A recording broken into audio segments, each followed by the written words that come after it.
But super excited to kick things off here in Boston with the Computer Vision Summit. In fact, we at Zoox just recently opened up a brand new Zoox Boston office right down the street at South Station. So today, I thought I'd like to give, share with everyone here why we at Zoox believe that we not only have the potential, but really also the responsibility to change the future of transportation for riders like you and I. Also like to share with you a little bit about how computer vision and other AI technologies is helping us to deliver that future. So we at Zoox believe that the model of individually owned human-driven vehicles is broken. And let me share with you 5 reasons why. So first, it's dangerous. Driving is an inherently dangerous activity. More than 1 million people die in car accidents each and every year. That's actually 4,000 people each and every day. So, people like you and I really should not be trusted to drive. Next, do you know how often you and I drive our vehicles? It's really 4%. That means 96% of the time, our expensive vehicles are sitting either in a garage or on the street. And then there's the congestion. When you actually do drive that vehicle around the city, more than 1/3 of that time is spent really looking for another space to park your car. Now imagine all that pollution driving our gas-powered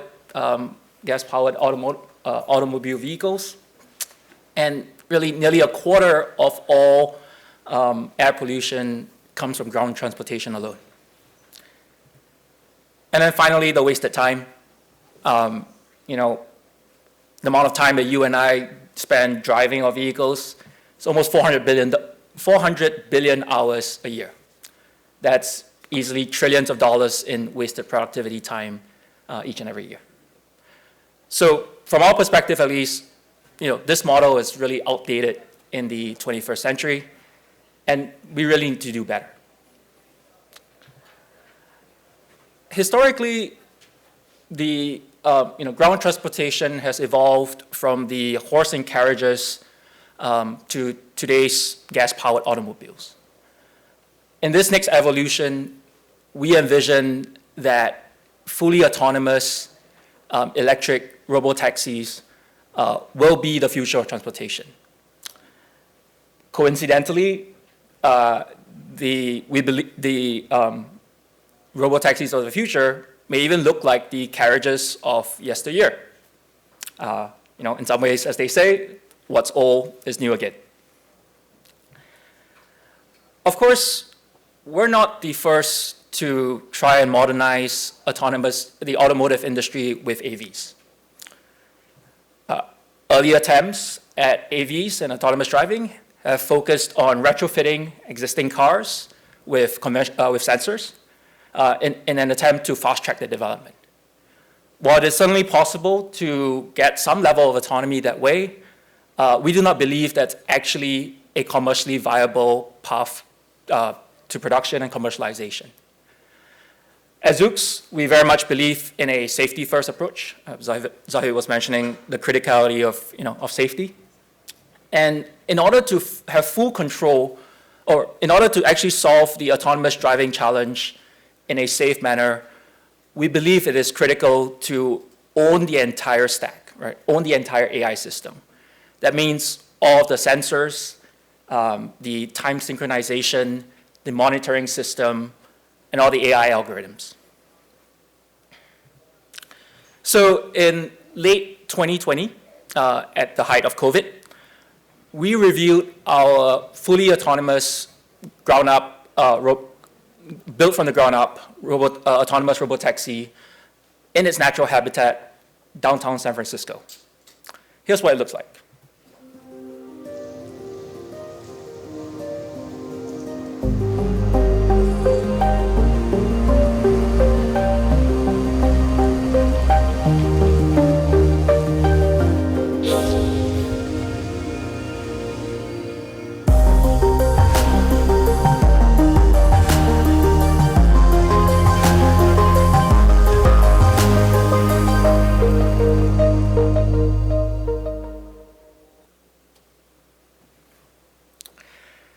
Pretty cool, I hope. So how does this all work? Let me try and take you on an insider's view of this vehicle of the future. Our vehicles are optimized for autonomous driving. We have strategically placed our sensors all around the vehicle to ensure to really achieve greatest coverage and maximum redundancy. Each corner of the vehicle features a custom-built sensor pod that gets us 270 degrees field of view around each corner, or around the vehicle. Together, that gets us the full 360-degree view around our vehicle and a range of over 150 meters. We have four main sensor modalities: cameras, color cameras, LiDARs, radars, and thermal cameras. And together, that again, these sensors are carefully placed so that we can achieve an overlapping field of view for each sensor modality. So imagine that you are riding in a fully autonomous robotaxi, one of our robotaxis, as you are riding around in downtown San Francisco. Here's what each of our sensors see as we get you to your destination. Color cameras, LiDARs, radars, thermal cameras, they all see very rich but also very unique information of the world around the vehicle. We then fuse all that sensor data to detect and classify all the different objects and agents that's around the vehicle, such as cars, trucks, pedestrians, in order to fully understand the world around the vehicle and get you to your destination safely. So this being the Computer Vision Summit, let's start by first diving into what we can do with our color cameras. Of course, we have trained our machine learning models to be able to do vision-based object detection, and semantic segmentation, so that we can consistently pick out pedestrians, cars, scooters, bicycles, cones, construction cones, drivable road surfaces, and many other classes of information. That today is really table stakes in this environment.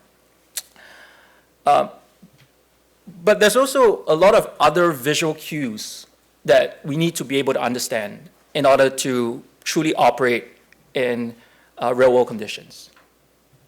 For example, we need to know that a pedestrian that we're trying to yield to is actually gesturing for us to proceed. Or if the bellman here at the Aria Hotel actually wants us to, is gesturing for us to keep moving in a certain direction. That's the level of complexity that we need to be able to understand. Similarly, we need to be able to navigate through construction zones in a safe manner. That means being able to understand that a construction worker wants us to come to a full stop, and then slowly proceeding forward cautiously through that construction zone. Beyond human gestures, we also need to understand if other agents, such as pedestrians, are intending to cross in front of our vehicle. Right? These cues can be very subtle, like just a raised hand, but it's absolutely necessary for us to be able to understand that as early as possible so that we can come to a safe and complete stop. We have trained our machine learning models to be able to understand and pick up these cues so that we can navigate through these complicated scenarios safely. So I hope you can agree with me that computer vision is absolutely critical to enable the self-driving future. However, we at Zoox do not believe that, or we at Zoox believe that relying solely on color cameras is not necessarily the safest or most reliable approach. Right? For one, color cameras are not able to infer distances directly. And even if you use other techniques like stereo depth or inferred, machine learning approaches, these inferred distances are typically neither very reliable or accurate. But if you now start doing sensor fusion, and specifically you start integrating and fusing LiDAR and color cameras together, well, what you can get are these densified point clouds, right, that not only are able to have very dense and accurate information of all accurate distances of all the objects in the environment, but we're also able to retain that rich contextual information that computer vision gives us. Right. Here you can see a perspective view of what happens when you fuse that LiDAR and camera images together, and so you can get both depth and that rich RGB information.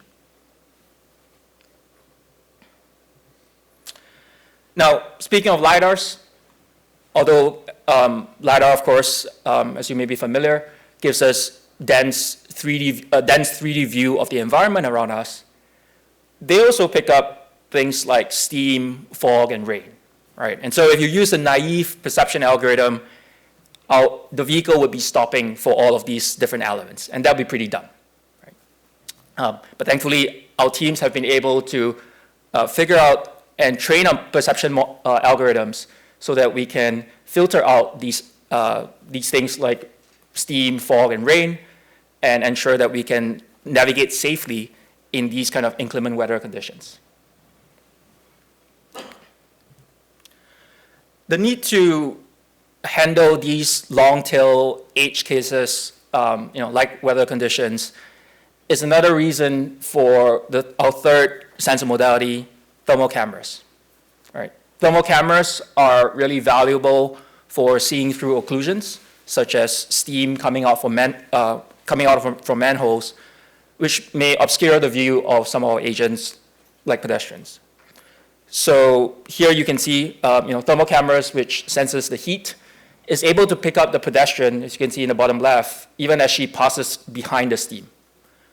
Thermal cameras are, of course, also really good for night conditions when color cameras have challenges distinguishing between signal from noise, especially when it's really dark. And then finally, just to touch briefly on our fourth sensor modalities, radar. Really gone are the days when all we can get from radar are noisy 2D point measurements. Today, with 4D imaging radar, these sensor measurements look almost like LiDAR point clouds. And radar specifically thrives in things like being able to detect vehicles and agents at long distances, to get velocity measurements with very low latency, as well as to be able to handle extreme adverse weather conditions such as rain, fog, and snow. So, given the performance of our autonomy system, you may be wondering when you might actually be able to get to sit in a Zoox robotaxi. Well, the direct answer is when we believe at Zoox that it is safe enough to do so. Again, that critical emphasis on safety. And so at Zoox, we are actually, I would say, safety fanatics. We have developed a safety fault tree that it really enables us to predict the overall residual risk and severity of our autonomy system. And we can then compare that with human driving data to determine whether we're confident enough that our system is able to operate at a human plus level of safety. And that is what we call a quantitative safety case. So really, how well are we actually doing, right? Actually, we've already been operating on open private roads, operating our autonomous robotaxis in these unstructured environments. We've actually, there's no operator in the vehicle. There's no chase vehicle behind our vehicle. There are no e-stops. And so we're already operating in these unstructured environments. These are non-Zoox agents, so really members of the public operating on this site. And we've been able to demonstrate that at a human plus level of safety, and we expect to be able to get onto public roads very soon.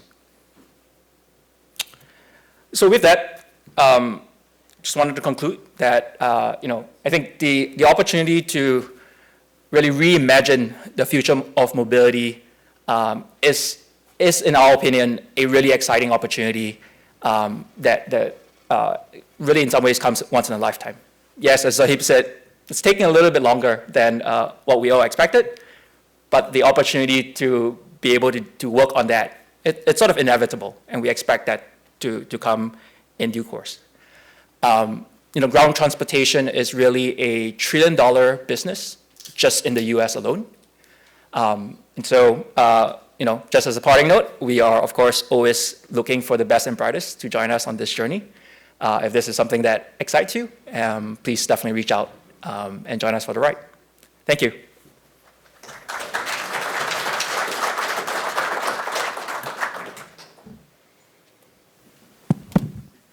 Thank you, RJ. Before you run off, I Yep. mean, we need to grill you, right? Yeah, good point. So thanks for that really good presentation. So you didn't answer the question. How far out? How many years? How many years? Not sure. I'm not allowed to give an actual estimate. We have our very detailed plans internally, but Okay. I'd say it's closer. I'd say that it's closer than you think, at least for us. Okay, that's good to know. And I'll also add that I think in some ways the industry has gone through a lot over the past decade. But if you look at what's going on in our industry today, there are very promising signs that the technology is actually there. Some are probably a little bit more adventurous than others in terms of putting fully driverless vehicles on the roads with or without the necessary safety arguments. But I think the technology has proven that it is way closer than it used to be, and that enough people and enough companies with a huge reputation at stake are willing to put these things on the roads. And I think that gives us confidence that this is very much a solvable problem. It's just a question of whether you can bring the right teams, systems, and processes together to solve it. Yeah, I think safety case is the main, not obstacle, but something that needs to be proven, right? My answer normally is 3 years because that's what I've been hearing since 2015. So someone asks me, it's like 3 years, ask me in 3 years, right? So I want to open the floor to all of you. If there are any questions, just raise your hand and here. Thank you for the talk, very informative. Can you comment on the compute requirements of doing all 4 modalities simultaneously and talk a little about your compute platform, like if you're using Amazon Silicon or something else? Sure. So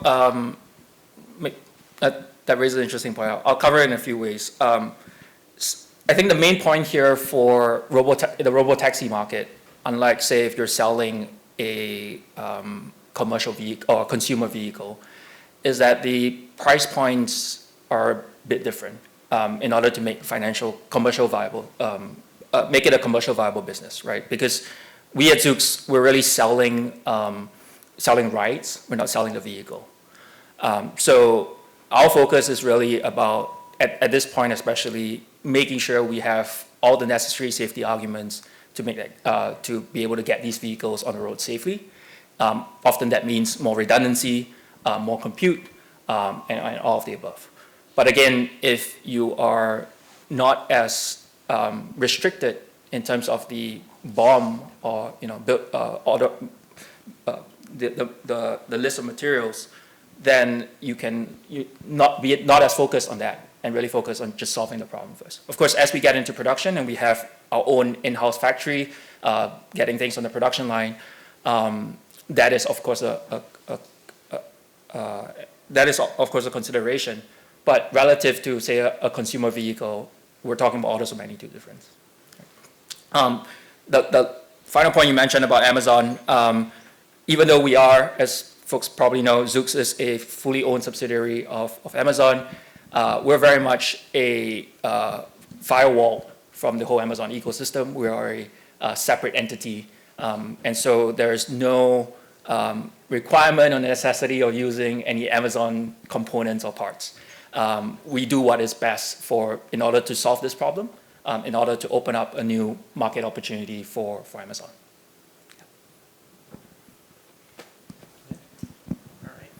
So if you're closer to me, I'll hand you the mic. Thank you for the talk. How do you manage the data and the map? Because scene is changing every day and the weather is changing too. And it's for sure enormous. So I'm just curious about the map processing and the data. Yeah, and how do you incorporate that to ML model? Okay, yeah. So if I understand your question correctly, from a weather conditions perspective, we certainly need to be able to handle all of these conditions that we expect to encounter in our ODD or operational design domain. That means collecting all the necessary data, and because of that, we have operations not only in San Francisco and Vegas, but also in areas like Seattle, and hopefully in the near future here in Boston, to collect the kind of diversity of data to be able to prove out both train our models as well as validate our system. In terms of world changes, that is certainly something that we have to be able to be robust against. That includes things that could include things like construction zones, which is temporary, or more fundamental things like lane shifts, right? And so that again is where you need that multi-layered system to be able to understand whether this is a one-off change, whether this is a permanent change, or whether there's something wrong with our underlying localization system or for instance, and be able to make that determination to be able to figure out what are the changes that's necessary. Again, that is why I think those are some of the reasons why it's taking longer than people expected.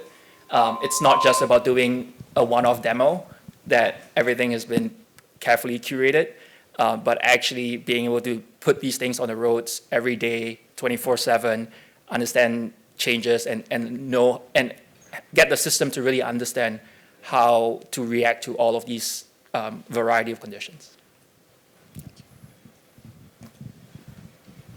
All right. I'll get you next. Yeah. What's your plan to deal with different kind of weather conditions, like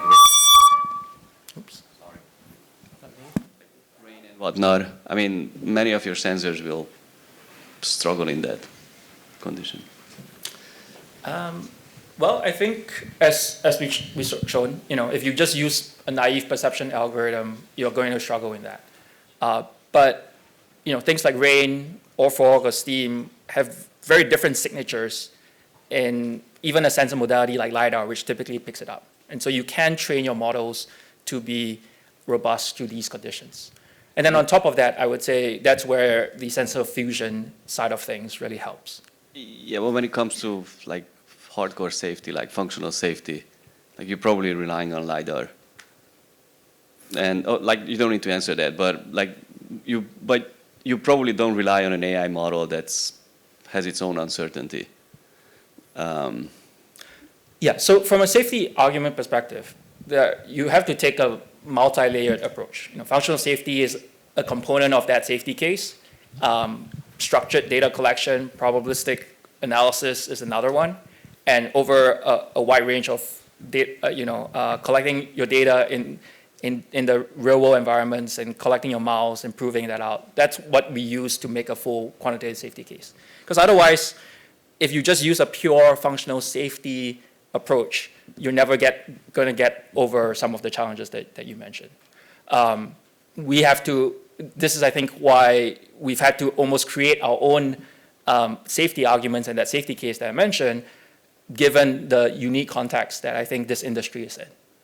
And to your point about LiDAR or over-reliance on LiDAR, I think that is exactly what we need to avoid. And actually be able to make the case that you can use a sensor fusion approach to not only solve the problem, but also just as importantly, make that safety argument as well. So I think what you mentioned, right? You're talking about stochasticity versus something that's deterministic. Yeah, correct. Right? Yeah. So this is where I mentioned safety case, and I think we may have more discussions later. There isn't a recipe for a safety case yet. So what we have seen, at least what I've seen, is that a lot of companies are coming up and they're saying, hey, this is our safety case. That's how we're going to prove, which is going to be a combination of some deterministic formal verification, some testing, some statistical guarantees, which is like, I don't know, 10 to the negative 9 or something like that. So I think, and that's just my opinion, not saying that's yours, no one has actually gotten to that point, in my opinion, right? So the first company to get there could actually pave a path for it. But this is where, when I was mentioning neurosymbolic AI, neural nets by definition are going to have stochasticity in there. So how do we get around that? That's an unsolved question, in my opinion. It's not really which company gets there, which approving agency will accept it. Yeah, so I think the reason I said which company gets there is, yes, you're going to need to get NHTSA or Department of Transportation to actually buy into it. But my opinion is that they are willing to let someone pave the way, right? There isn't a way for them to say, hey, go and here is a specification that you need to meet and then we'll approve you. They're saying, come and tell us and convince us that this is safe, right? Yeah, so 2 points there. One, I think for Zoox, that is also one of the aspects that I didn't mention is that we not only have what we call the main AI system, but we also have secondary and tertiary safety systems that definitely helps add to that, that broader safety argument. And then on the regulation side, I think that's a great point. And actually in the automotive space, it's very interesting, and I'm definitely not an expert here, but it's actually a self-certification process of getting a vehicle to be roadworthy. You have to get people to approve that certification process, but in many ways, the companies take on that liability. This is a term called homologation in the industry, or self-certification. And so actually at Zoox, we recently just did that self-certification process of one of our vehicles and got our our public roads driving license essentially. But it is that I think is the approach that the NHTSA and the DOT is taking on that aspect. Yeah. So one last question right there, and then we're going to move on. Thank you. Can you talk about how exactly the model works? Do you have several different modality experts that work on each individual sensor, or do you fuse the input of all of them to feed to your detection model? And is there a separate one that estimates the pedestrian poses and signals? And how does the latency affect your driving ability? I think the short answer is that it's all of the above. You want to take that approach of suddenly, if you trace the history of AI technologies for self-driving vehicles, suddenly we started with somewhat non-neural network based techniques, and then we went into neural networks for individual modalities. More recently in the literature with transformers and all of that, there's a lot of talk about early fusion. As a self-driving car company, we certainly need to approach all of these approaches and sort of weigh between them. Again, that's where the compute comes in.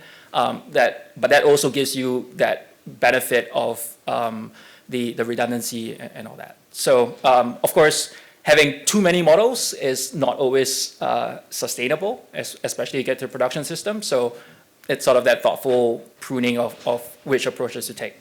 But I'd say we are definitely not dogmatic in terms of whether it's early fusion, late fusion, mid fusion, and whatever new ideas that come out. You kind of have to attack the problem from all these different fronts. Yeah. Thank you. All right. Great. Thank you, RJ. Sorry, we're running behind, so I'll invite you to. We got to move on. We're already behind, but I would invite you to actually just talk to him directly. Yep. And we can come back later. He's going to be on stage again, so Right. ask him at that time, right? All right. Thank you, everyone. All right. Thank you, everyone.